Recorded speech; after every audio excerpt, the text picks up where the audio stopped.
Gracias, ahora sí. Muy buenos días y muchísimas gracias por la invitación. La verdad es que muy contenta de estar acá en este espacio académico. Mi nombre es Carolina Taborda, soy la gerente general de CyberSec Cluster, que es el clúster de ciberseguridad para Costa Rica y Latinoamérica. Tengo una trayectoria en educación, por lo tanto estuve trabajando también como asesora profesional en el INA y como profesora universitaria, y pues ahí la educación ha captado mi corazón y pues es parte de lo que he aprendido a lo largo de mi carrera a promover. Así que muy agradecida de estar aquí, muy honrada de estar con Ricardo y con don José Manuel. Bienvenida, doña Carolina. Richard, te presentamos. Buenos días. Muchas gracias primero a la CID por la invitación. Muchas gracias por recibirme de vuelta en esta que es como mi casa. Yo soy Richard Delgado. Yo trabajo por una compañía que se llama Oracle. Si alguien no sabe quién es Oracle, le voy a contar. Es el primer proveedor de software empresarial del mundo. Si usted escuchó Spotify hoy, ajá, sí, por en el carro, ajá, o se sacó plata del banco, se comió algo en un restaurante, buscó en ChatGPT a ver qué era educación dual antes de venir. Todo eso que hizo pasó por tecnología de Oracle, directa o indirectamente. Yo ahorita tengo el honor de dirigir un programa que Oracle tiene que vincula la academia con la industria, que se llama Oracle Academy. Soy el director de Oracle Academy para América Latina. Muchas gracias por compartir conmigo. Estoy más bien honrado de compartir con ustedes este foro. Muchas gracias. Bienvenido, Richard. Don José Manuel, por favor. Bueno, buenos días, señoras y señores. Es un placer estar acá. Mi nombre es José Salas. Soy el asesor en talento humano de la Cámara de Industrias y además soy el representante del sector empresarial en la Comisión Asesora y Promotora de Educación Dual. Para los que no saben, mi abuelita me decía Manuelito y eso siempre que me presento me acuerdo de mi abuela. Yo no tuve la necesidad de ver el ChatGPT para ver qué era formación dual. Pero una de las cosas que quiero lograr es que este año cumplo 50 años de estar en el mercado laboral. Así que me faltan algunos meses todavía. Pero si ustedes me preguntan cuál es uno de sus objetivos, ese es uno. Solo le pido a Dios que me deje llegar a septiembre para cumplir esos 50 años. Bravo, bravo, bravo. Muy bien.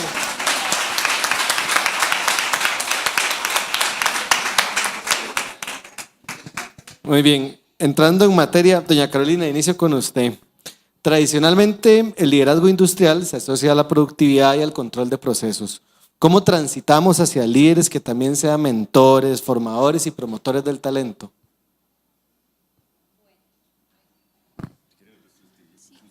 ¿Será que? No, ya. Sí, ok, perfecto. Estaba un poco rebelde este micrófono, pero bueno. A ver, creo que hemos ido evolucionando en los diferentes niveles y posiciones en el desarrollo de las carreras de las personas. Antes estábamos acostumbrados a hablar principalmente de los jefes o las jefaturas y ahora hablamos de liderazgo. El liderazgo implica el poder compartir el conocimiento. Cuando uno asume una posición de liderazgo y está representando ya sea una organización, un ecosistema o un equipo de trabajo, está construyendo un legado. Y creo que en la parte técnica es muy importante entender que estas habilidades que se tienen que desarrollar van más allá del conocimiento técnico, sino también de esas habilidades esenciales y que los líderes o las personas en puestos de liderazgo están para facilitar los procesos, para acelerar el aprendizaje y acelerar también ese desarrollo de carreras de las personas que vienen detrás. Muchas gracias, doña Carolina. Richard, en un modelo de empleo dual, el líder ya no es ese jefe unidireccional tradicional, sino más un facilitador entre la academia, joven y empresa. ¿Qué implica esto en términos de comunicación, evaluación y toma de decisiones? Bueno, yo creo que yo no diría que el liderazgo puede ser facilitador. Ya no puede ser más solamente facilitador. Tiene que ser un actor fundamental en la gestión. Vamos a ver, yo no puedo hablar de la educación en todos los ámbitos, solo en el ámbito de la tecnología, que es lo que yo conozco. Pero nosotros tenemos, yo diría, 3 condiciones que son importantísimas en el tema del desarrollo del talento para la productividad. Voy a referirme a 2 nada más, pero son 3, creo yo. La primera es la diversidad. Cuando yo salí de la universidad, hace unos años, ¿verdad? Todo lo que había que saber de Oracle, ya es que salimos más o menos al mismo tiempo. Todo lo que había que saber de Oracle lo podía aprender uno en 4 semanas. 4 semanas sabías todo lo que había que saber de Oracle. Ajá. Entonces uno podía ir a trabajar en cualquier cliente de Oracle, en cualquier partner de Oracle, 4 semanas después de haber salido de la universidad. Sí. Hoy Oracle tiene 10,000 productos en el mercado. Yo podría estudiar 10 años y no alcanzaría a saber todo lo que hay que saber. ¿Qué significa eso? Que entonces el talento es más especializado. Entonces necesitamos más gente. Necesitamos gente que sepa de una cosa y de otra cosa y de otra cosa, muchas veces más especializado. Entonces la diversidad es un problema, un buen problema. La segunda cosa es lo que todos han hablado, que es la velocidad. ¿Okay? Hace 2 años hablábamos cuando hablábamos de inteligencia artificial, hablábamos de modelos de machine learning, ¿verdad? De predicción, modelos predictivos. Hace un par de años pasamos a hablar de ChatGPT y modelos de Large Language Models, y hoy estamos hablando de agentes de AI en 3 años. ¿Cómo puede una persona jamás llevar la velocidad con la que la tecnología va para poder ser un experto en el área que ocupamos que sea? Y voy a referirme a eso más adelante, para poder capitalizar sobre todos los proyectos que hay. Entonces, si no tenemos una relación activa con la academia, no vamos a poder alcanzar eso. Y por eso es que nosotros como Oracle, por ejemplo, queremos insertarnos en la academia, llevar las tecnologías que nosotros tenemos, que son las tecnologías que requerimos, que gente que salga graduada, por ejemplo, tecnologías de la nube, se las llevamos a las universidades, se las llevamos a las instituciones para que las integren a su currículum, para que cuando la persona salga de ella tenga una experiencia que vaya en esa dirección. Pero entonces una posición que no puede ser nada más voy a facilitar que las cosas pasen, sino que tengo que activar ahí. Ahorita en este mismo momento estamos capacitando a 60 instructores en el INA para que puedan hacer tecnologías de bases de datos de Oracle, para enseñar en el INA la tecnología que Oracle y los clientes de Oracle requieren para que esas personas se vayan a contratar al mercado. Entonces yo diría, José, no es solamente verlo, sino participar activamente de esa dinámica. Muchas gracias, Richard. Don José Manuel, Richard nos está comentando este entorno cambiante, ¿no? De esta actualización constante de la tecnología. ¿Cuáles son los estilos de liderazgo que son capaces de sostener culturas organizacionales basadas en aprendizaje permanente? Sí, primero que todo, y hemos hablado de este tema a través de toda esta mañana, que ha sido muy enriquecedor. Siempre estamos analizando en el mercado que hay formas de meter miedo, y una de las formas que se ha utilizado para meter miedo es decir, la tecnología, la inteligencia artificial lo va a dejar a usted sin trabajo, ¿verdad? Y entonces tenemos ahí toda una gama de personas empleadas y desempleadas que tienen un pavor terrible de cuándo será que me quiten a mí el trabajo. Ok, hay 2 estilos de liderazgo que necesitamos implementar para esta transición que se viene dando desde hace ya algún tiempo. Uno es el estratégico y el otro es el transformacional. Primero que todo, tenemos que tener claro que en la medida en que nosotros podamos motivar a ese equipo que yo tengo hoy trabajando para mí, se le agrega un problema adicional. No solamente es el aprendizaje en tecnologías, sino que tengo personas de diferentes edades, de culturas diferentes, ¿verdad? Entonces no solamente tenemos aquellas personas que nacieron en los 60, 70, sino que tengo personas que nacieron después del 2000. Entonces, ese factor motivacional, no puede olvidar que tenemos diferentes edades en nuestras empresas que debemos de coordinar entre ellas y que cada una tiene un problema de vida diferente, ¿verdad? Unos por los nietos, otro porque se va a casar, otro porque está terminando sus estudios universitarios, y entonces esta motivación es un aspecto de liderazgo que tenemos que tener. El otro estilo de liderazgo es aquel estratégico, es aquel en que logremos desde ahora ver cuál va a ser el futuro de la industria en la que yo estoy. Y trabajando para formación dual, uno de los aspectos más importantes es la prospección. Es decir, ¿cómo voy a hacer yo dentro de 3 años? Vea que el compañero nos estaba citando qué hicimos hace 3 años y qué estamos haciendo ahora. Sabemos que esto es difícil y vieran que voy a contar una infidencia. Vieran que en el sector empresarial Hace 3 años hemos estado haciendo encuestas para ver cuáles son las carreras de mayor demanda y vieran que tenemos un problema. Viera que la mitad no sabe. ¿Por qué? Porque son en una empresa que el día a día les evita tener que ver a futuro y no saben a futuro cómo va a ser el mercado laboral. Entonces, ese estilo de liderazgo en el que usted promueve ese estudio de prospección para tener hoy lo que va a necesitar dentro de 2 o 3 años es fundamental. Entonces, básicamente estos serían los 2 estilos de liderazgo que usted necesita para poder sacar a su equipo adelante. Gracias, don José Manuel.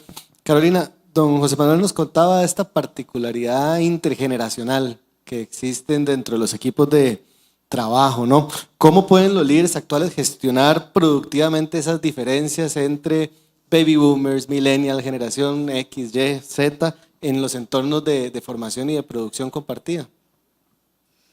Bueno, creo que hay un concepto que reúne toda esa gestión que es la empatía.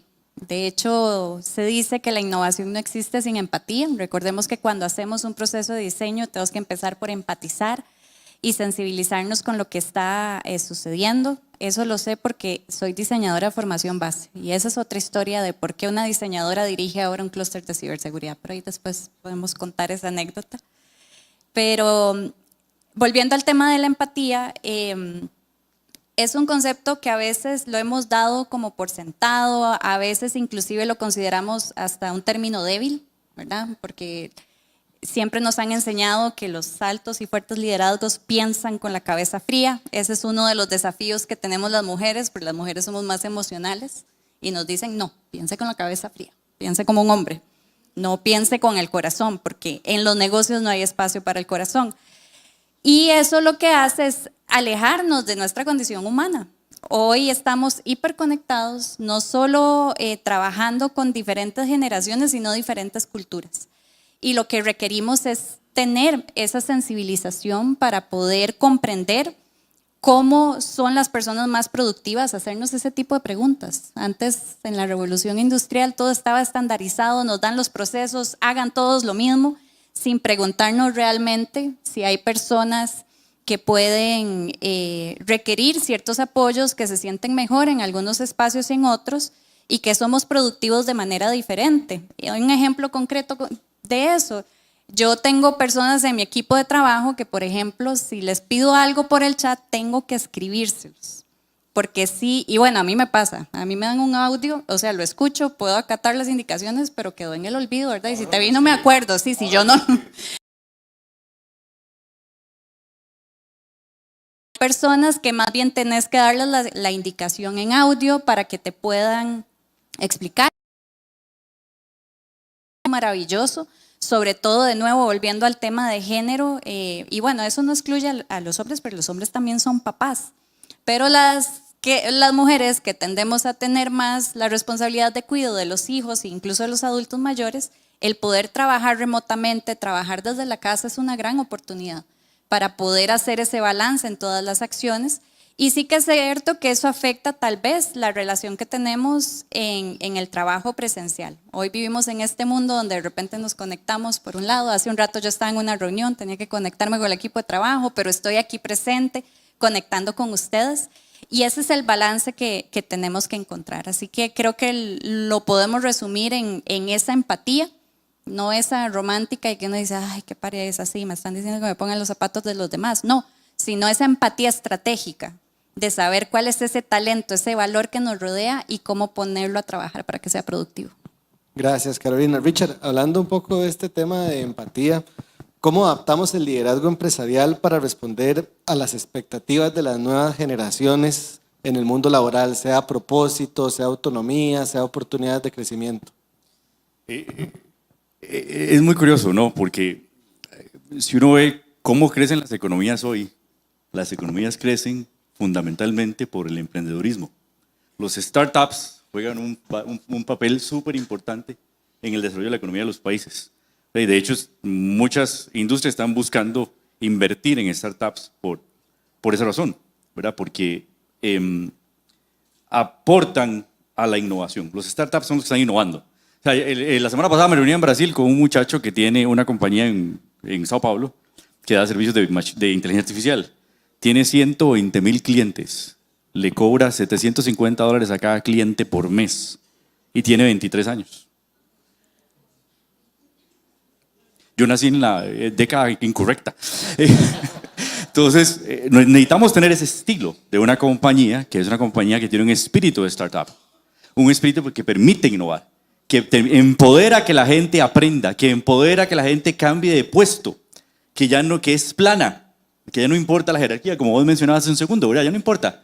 No importa si tengo canas o no tengo canas, lo que importa, o soy joven o soy más experimentado, ¿verdad? Lo que importa es lo que yo puedo aportar, dónde quiero estar, cuál es mi estilo, ¿verdad? Y ese punto es una cosa súper importante. La segunda cosa es la cultura de aprender constantemente, la cultura de mi propia obsolescencia, ¿verdad? Porque es también parte de lo que significa innovar.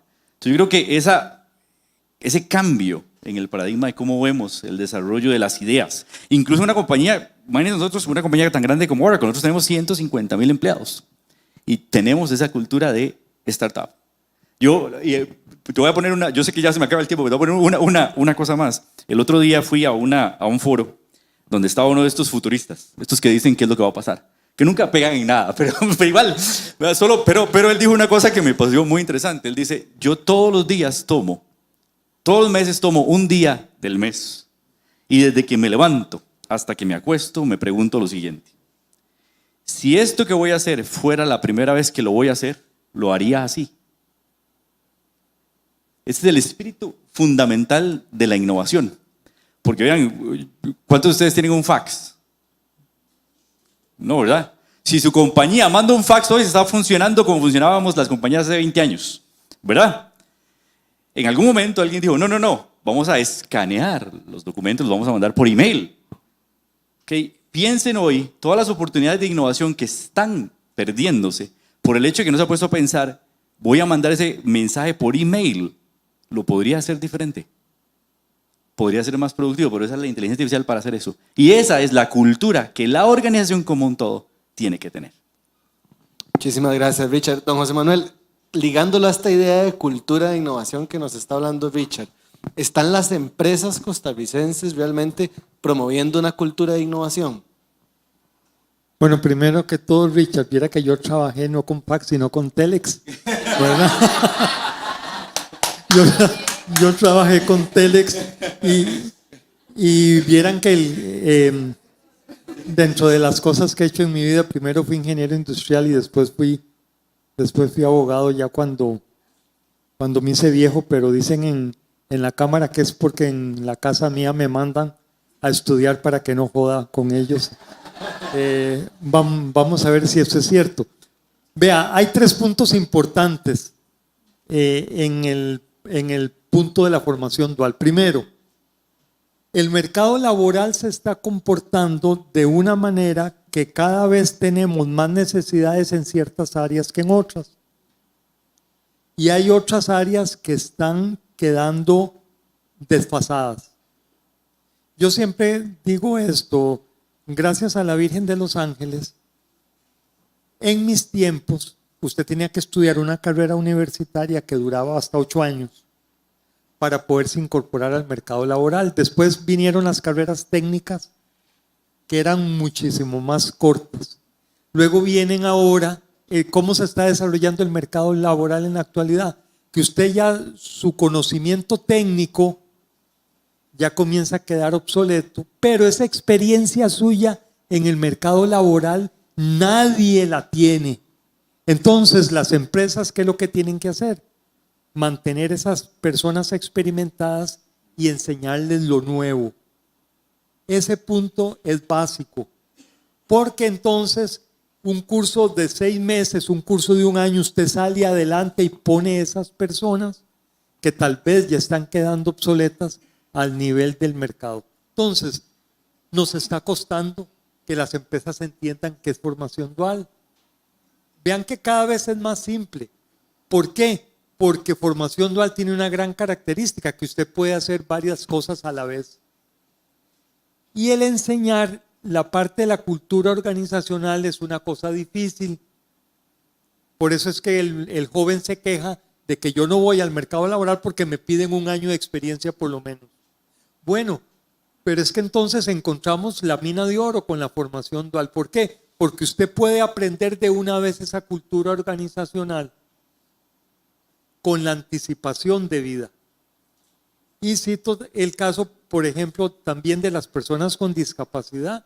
El hecho de que usted contrate como estudiantes personas con discapacidad va a hacer una gran diferencia en su empresa, porque esa persona con discapacidad también va a aprender de la cultura organizacional y a la vez lo que significa esa persona con discapacidad para su empresa es la que va a hacer adaptar a la empresa en esa nueva realidad. Entonces ven que la formación dual es inclusiva también.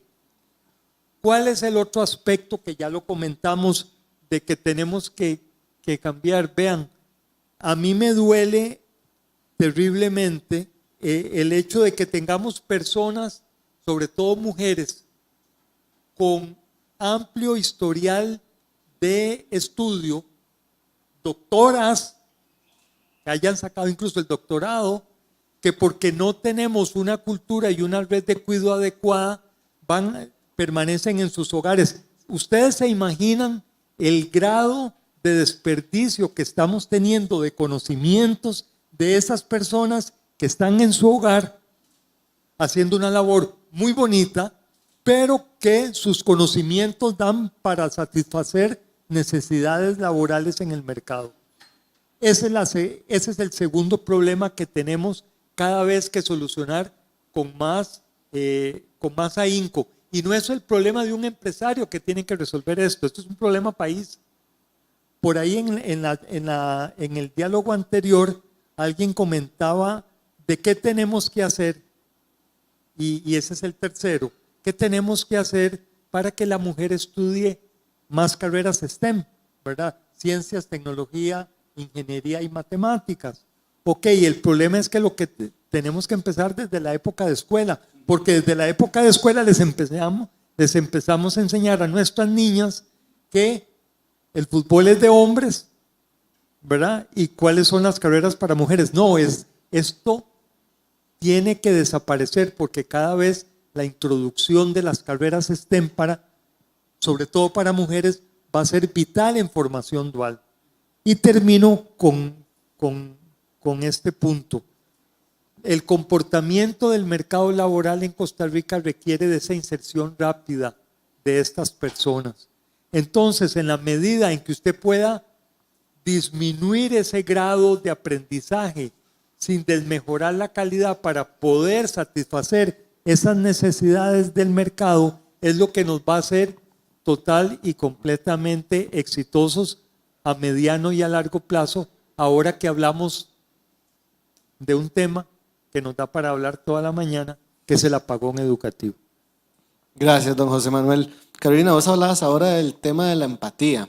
¿Cómo cultivar una verdadera empatía en entornos laborales con procesos altamente automatizados, inteligencia artificial, relaciones que pasan mucho por lo digital? Bueno, es que para mí la tecnología de hecho es una de las manifestaciones más humanas que tenemos. Y la tecnología nace de las personas para las personas. Y a veces, no sé, seguro fue Terminator o alguno de esos, ¿verdad? Que nos hizo aquella guerra entre las personas y las máquinas. Y en realidad la automatización, la inteligencia artificial son medios. Son una herramienta más, como así se puede tomar un lápiz y hacer un poema o tomar un pincel y hacer una pintura. Es una herramienta más, ¿verdad? Entonces, creo que cuando le recordamos esa condición humana de la tecnología, de que por más que uno le diga, porque por más Siri o ChatGPT o lo que ustedes quieran, eso ustedes le pueden decir, que a este teléfono que les haga un retorno de inversión, ¿verdad? Dale, Richard, decirle que te aumente las ventas, mágicamente no va a suceder. Ocupamos a esa persona, a esa mente, a ese ser integral, de nuevo, no solo desde la parte intelectual, sino también emocional, para poder plantear sacarle provecho a este mundo digital, ¿verdad? Entonces, Sí que estamos enfrentando muchísimos desafíos. Recordemos que UNESCO nos ha dicho que el 40% de las personas y sobre todo de los jóvenes están aislados emocionalmente. ¿Por qué? Porque no hemos sabido usar bien la tecnología. De hecho, muchos de los problemas que tenemos de ciberseguridad actualmente es porque somos pésimos utilizando la tecnología y porque no tenemos una cultura de ciberhigiene, de cómo interactuar sanamente con la tecnología, ¿verdad? Y eso es parte de lo que estamos pues trabajando fuertemente en resolver. Gracias, Carolina. Richard, vos nos hablabas ahora de cómo los ciclos de obsolescencia son cada vez más cortos, ¿verdad? Por el avance y la actualización de la tecnología. ¿Cómo mantener el rumbo organizacional y mantener el talento y cuidar del personal en esta realidad? Sí, perdón, pero quería referirme a algo que decía Carolina, ¿no? Y es una cosa que yo quisiera como permear. Cuando hablamos de habilidades blandas, ¿verdad? Yo odio esa palabra blanda. Blanda, porque ustedes ven las habilidades blandas, los soft skills, son exactamente los skills que no pueden ser reemplazados. Son los human skills, las habilidades humanas. La capacidad de trabajar en equipo, la capacidad de tener empatía, la capacidad de dar la milla extra, la capacidad de plantear el problema que vamos a resolver. Entonces debería, cada vez más, volviendo a tu pregunta, cada vez más la valorización y el desarrollo de esas habilidades humanas, no blandas, blandas suena como que no tienen importancia, sino humanas va a ser más y más importante. Porque mira, una cosa interesante, ¿verdad? Yo hoy aprendo, digamos, de agentes de AI, mañana va a salir otra cosa, tengo que aprender esa otra cosa mañana, y voy a tener que ir yo mismo actualizándome. Pero entonces tengo que tener la actitud para enfrentar eso. Darme cuenta que mi valor es obsoleto cada vez más rápido y que tengo que entregar un valor entonces de una manera diferente, ¿verdad? Entonces creo que por ahí es una cosa importante. Y el tema del talento y cómo hablar del talento hacia adelante, ¿verdad? ¿Cómo puedo yo ir mejorando? Tenemos que tener esa cultura de talento dentro de la organización, dentro de las organizaciones, ¿verdad? Y no solamente con los jóvenes, ¿verdad? Aquí alguien mencionaba hace un rato del tema del reskilling, ¿verdad? Tenemos o sea, ahí sabemos, y es a ciencia cierta, que hay trabajos que van a desaparecer. Y esas personas van a tener que hacer otra cosa. Y eso no es nuevo, no ocurre en este siglo. O sea, en el principio del siglo XX, entre 1890 y 1910, 8.9 millones de personas, no sé por qué me acuerdo de ese número, pero me lo sé perfecto. 8.9 millones de personas perdieron el trabajo a causa de la invención del automóvil. Eran los que robaban los caballos, los que hacían las carretas, los que manejaban la carreta. Han visto fotos de los taxis en Nueva York, el que abría la puerta del garaje, todos esos dejaron de existir. Esos puestos dejaron de existir. ¿Esa gente desapareció? No. En ese mismo periodo se crearon 50 millones de nuevos puestos de trabajo que terminaron con la gran revolución del automóvil en la mitad del siglo XX. Lo mismo va a pasar ahora. Lo mismo va a pasar ahora. Tenemos que reconocer esa ola y ser como ese muchacho que les mencionaba hace un momento, ver la oportunidad, trabajar sobre la oportunidad y permitir que las personas tengan la oportunidad de tener ese cambio y ese desarrollo. Muchísimas gracias, Richard. Recordar al público que pueden escanear el código QR para hacerle llegar a nuestros panelistas cualquiera de sus preguntas. Don José Manuel, ¿qué papel deberían asumir los líderes empresariales para articular de forma estratégica con gobiernos, con cámaras empresariales, con centros educativos, de modo que el modelo de formación dual vaya escalando? Bueno, tomando en cuenta lo que dije anteriormente, que a las empresas no les llega todavía en algunos casos en sí cuáles son las grandes ventajas de la formación dual. Esto es una articulación que se necesita a la mayor brevedad posible, que cuando Catalina, la señora del Ministerio de Educación Pública, nos presentó los datos del avance de la CAP, estos datos son importantes. ¿Qué tiene que hacer primero la empresa? Primero la empresa lo que tiene que hacer es saber exactamente qué es la formación dual, ¿verdad? Y constantemente estamos ofreciendo este tipo de webinars que nos permite saber cuál es la forma de comunicarnos mejor para tener la formación dual dentro de la capacitación de nuestras empresas. Esto para las empresas. Segundo, para los estudiantes. Los estudiantes tienen que saber que el ambiente laboral que van a tener con la alternancia no es lo mismo el ambiente del aula que el ambiente de la empresa. Y algunas veces nos hemos dado cuenta como que esta diferencia no la sabemos usar. Entonces llegamos o el estudiante llega a hacer lo mismo que hace en un aula, cree que va a hacer lo mismo en la empresa. Y esto no es así. Y luego, como tenemos que diferenciar las empresas entre pymes, entre medianas y entre pymes y empresas grandes, es importante considerar que las pymes, por ejemplo, en lo primero que tienen que pensar es en los mentores, pero como no tienen capacidad para dar un mentor para que sea el coordinador de la educación dual en la empresa porque se le para la producción o se le para el servicio, entonces tiene definitivamente que coordinar con otras empresas para poder formar mentores, que sea un mentor para varias empresas. Pero en el caso de las grandes, lo que tienen que hacer es coordinar a su vez con cámaras empresariales para que sean las cámaras empresariales las que coordinen esa relación con la academia. Y aquí viene un factor que está cambiando en los últimos años en el país.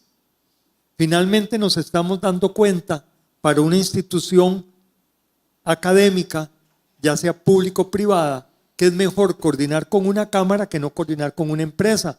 ¿Por qué? Porque la cámara le da la visión de todo el sector. Entonces es más fácil para un ente como el INA coordinar con Cámara de Industrias para saber cuáles son las necesidades de formación en los próximos tiempos que no coordinar con 600 empresas.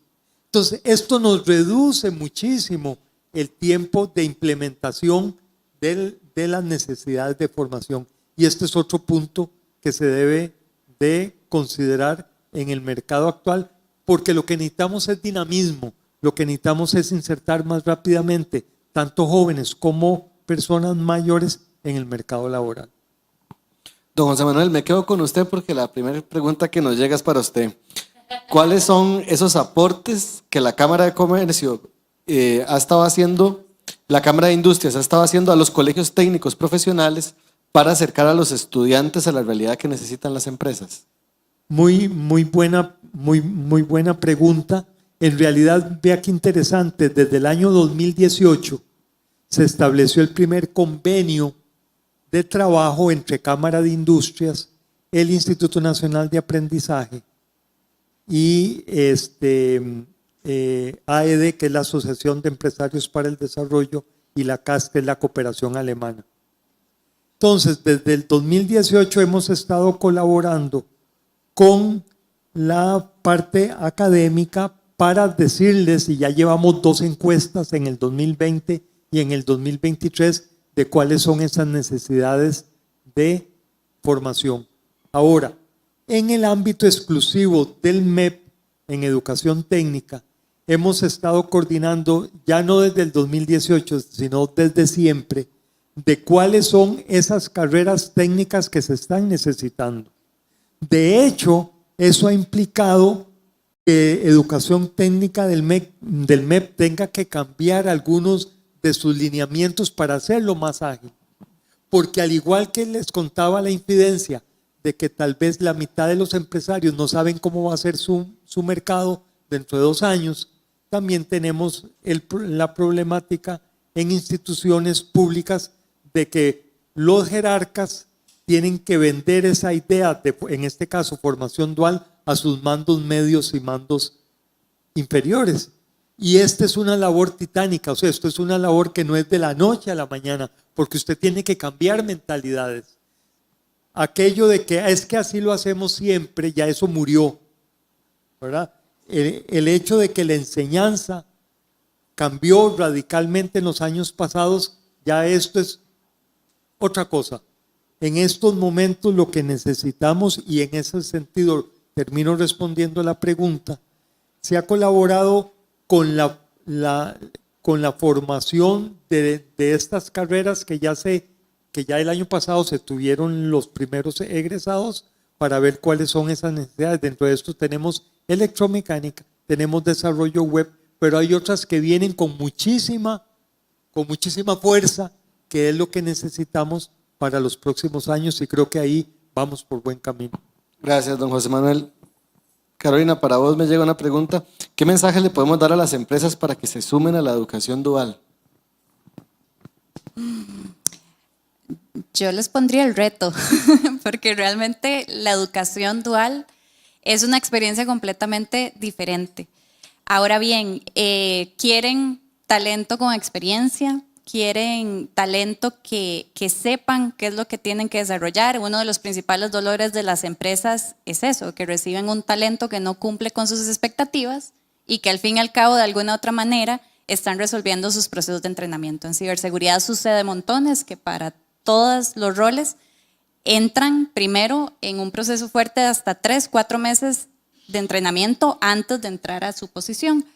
Por lo tanto, creo que la educación dual realmente llega a subsanar ese proceso y que cada uno nos especialicemos en lo que nos toca, ¿verdad? Y que la empresa pueda hacer sus procesos. Sin embargo, esto es un cambio de paradigma, ¿verdad? Y de nuevo sé que dependiendo también de las áreas y los sectores va a ser más desafiante. Volviendo al ejemplo de la ciberseguridad, pensemos pues en todas las acciones delicadas, en los accesos, ¿verdad? Que tal vez se van a sentir temerosos de decir, bueno, es que voy a meter a alguien sin experiencia. ¿Cómo va a poder enfrentar ciertas situaciones, ¿verdad? Yo creo que el llamado es eso, a experimentar, a romper el paradigma de que la educación sucede en las aulas y que después ya mágicamente saben cómo hacer todo, porque como decía Richard ahora, estamos jugando contra la velocidad también. Así que tenemos que ser estratégicos y aprovechar esas condiciones. Perfecto. Richard, me llega una pregunta para vos. ¿Cuál es su concepto sobre dar la milla extra por parte de un estudiante en relación con el desempeño en la modalidad dual? Yo creo que hay una cosa muy importante, ¿verdad? Y es que todos los estudiantes estudian por una razón. ¿Cuál es esa razón? ¿Cuál es esa razón? ¿Por qué un estudiante estudia? No estudia para aprender. Estudia para tener una mejor vida, ¿verdad? Todos estudiamos para tener una mejor vida. Es lo que nos decía la abuelita. Vaya a la universidad y estudia para que tenga una mejor vida, ¿verdad? Entonces nosotros tenemos que tener la capacidad de mostrar eso. Cuando estamos hablando ahora del tema de las mujeres, la participación de las mujeres es terrible. La participación de las mujeres en la industria de tecnología de información, en puestos técnicos, es súper bajita, no solamente en Costa Rica, en todo el mundo. En todo el mundo, el 25% de los profesionales que se gradúan en informática son mujeres, nada más. O sea, mujeres participan en la industria, sí. El 80% se puede encontrar gente en marketing, mujeres en marketing con grandes posiciones, pero si buscan una mujer técnica, es muy poquito, ¿verdad? Es muy poquito. Entonces, cuando yo digo hablar de dar la milla extra es, una cosa que me encantó, perdón, ya lo voy a conectar con esto. Lo que usted mencionaba, o sea, la educación empieza cuando yo me hago responsable de mi propio yo. Yo dejo de ver los errores en los demás y los hago yo responsables, yo mismo, ¿verdad? Entonces, ¿qué es dar la milla extra? Saber que lo que yo voy a sacar de la universidad, cuando salga de la universidad, no es suficiente. Que yo tengo que ir a prepararme, que tengo que hacer certificaciones, que tengo que ir a ver qué está haciendo, que tengo que aprender más, que tengo que estudiar todos los días, que tengo que dedicar tiempo, que voy a tener que sacar especializaciones nuevas, que voy a tener que aprender de la cultura organizacional e integrarme a la cultura organizacional de la empresa, ¿verdad? Eso es dar la milla extra, ¿verdad? No es decir, el sistema educativo me va a formar y va a ser suficiente para mí. Eso ya no existe más. Y más con la velocidad ahora, ¿verdad? Ahora estamos hablando de micro credentials, ¿verdad? Quiero rápidamente tener un credencial en algo y ir a trabajar en ese algo, ¿verdad? Y eso ha sido todo un reto para las universidades hoy. Las universidades están pensando, ya las carreras tradicionales de 4 años dejan de ser la fórmula para todo el mundo, ¿verdad? Entonces, a eso me refiero yo, a ser, primero, responsable por mí mismo, y entender que el panorama laboral hoy es muchas veces más complejo y da muchas veces más oportunidades que lo que ocurría hace unos años atrás. Sí, gracias Richard. Y en esa línea aprovecho para hacer el comercial, que en ULACIT tenemos más de 19 microcredenciales, que justamente entre 4 y 8 meses... ¿Cómo me dijiste que dijera eso, verdad? Sí. Salió bien, de acuerdo a lo planeado. No, pero que justamente atienden esta demanda del mercado, ¿no? De en pocos meses poder capacitarme, certificarme en distintos temas de actualidad. Don José, tengo otra pregunta para usted. ¿Cuál puede ser un factor de éxito para un coordinador de un colegio que va a solicitar una oportunidad a una empresa para implementar la modalidad dual? Es decir, el director va a la empresa y ¿qué puede ser esa clave o ese diferenciador? Ok, la clave es muy sencilla. Primero, involúcrese en el proceso que va a enseñar. Entonces, desde el primer día hasta el último día, tiene que ir paso a paso en todo el proceso que le va a enseñar a sus estudiantes. Porque hoy en la mañana, creo que fue don Ronald Bolaños en la primera charla, él decía, uno de los graves problemas es que sabemos técnicamente, pero pedagógicamente no sabemos enseñar. Y recuerde que lo que usted va a enseñar es a personas, como Richard acaba de decir, que tienen la gran necesidad, no de aprender, sino de un arma poderosa para poder tener una mejor calidad de vida. Entonces, el principal consejo es ese. Involúcrese en el proceso que le va a enseñar a sus estudiantes. ¿Para qué? Para que sepa exactamente cuáles son las fortalezas y cuáles son las debilidades del proceso. De esta forma, podemos entonces enseñarle a nuestros estudiantes esas fortalezas y esas debilidades. Les vamos a enseñar las fortalezas como son y en las debilidades les vamos a tener que enseñar cuáles son las oportunidades de mejora para poder salir adelante.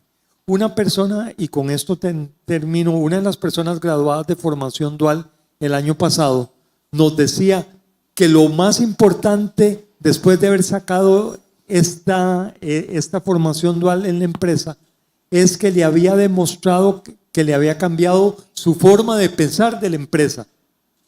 Y aunque ella no lo dijo, lo que hizo fue darle a entender a esta persona cuál era la forma de trabajar de la empresa. Que nuestros estudiantes no se les olvide que una cosa es aprender y otra cosa es vivir el ambiente de la empresa, porque son dos cosas diferentes. Y así como decíamos en el panel anterior, termino con una pregunta. ¿Qué recuerdan ustedes de su primer día de trabajo? ¿Alguien puede decir qué es lo que más se acuerdan de su primer día de trabajo? No es el jefe, no es un compañero de trabajo, sino de lo que ustedes más se acuerdan del primer día de trabajo es quién les dijo a dónde estaba el baño. ¿Por qué? Porque les estaba satisfaciendo sus necesidades. Y esto es lo que tenemos que enfocar en formación dual. Cómo esas necesidades de la empresa se convierten en el estudiante en fortalezas para poder sacar adelante la empresa. Muchísimas gracias. Con esto damos por concluido este tercer conversatorio. Don José Manuel, Carolina, Richard, muchísimas gracias por acompañarme. Muchas gracias a ustedes.